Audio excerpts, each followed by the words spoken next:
Friday was the day the EU 27 struck back, 2 days after receiving the UK's official notification for divorce. Taking the stage in Malta and flanked by the Maltese Premier, Donald Tusk, the President of the European Council, laid out the EU's draft guidelines for Brexit negotiations. We will need to make sure that the UK honours all financial commitments and liabilities it has taken as a member state. If they want to achieve a constructive agreement, it means that they should discuss and negotiate only with the 27 as a unity. This was significant. It flies in the face of the UK's ambition to discuss trade at a parallel to divorce.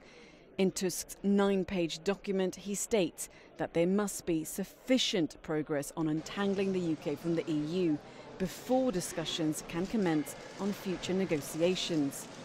It will be a tough negotiation, but it will not be a war. It is obvious for the 27 that membership of the European Union is the superior option. Divorce is never an easy thing. There is a lot of blame gaming. There is a lot of probably political messaging that is very confrontational. So how much room for maneuver Mrs. May will ultimately have to negotiate a good deal is very unclear. So I think it's the political dynamics in the UK that can destabilize this process. The EU also wants to ensure the rights of its citizens living in the UK are guaranteed, and it will find a way to ensure the peace so hard fought for in Northern Ireland is not disrupted by Brexit. And one final thing the UK is really going to see as a stinker.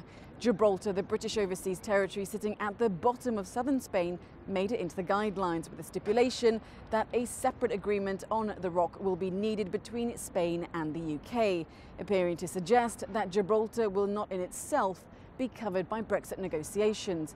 But all draft guidelines now need to be approved at an EU 27 leaders Brexit summit on April 29th. Mariam Zadi, CGTN, Brussels.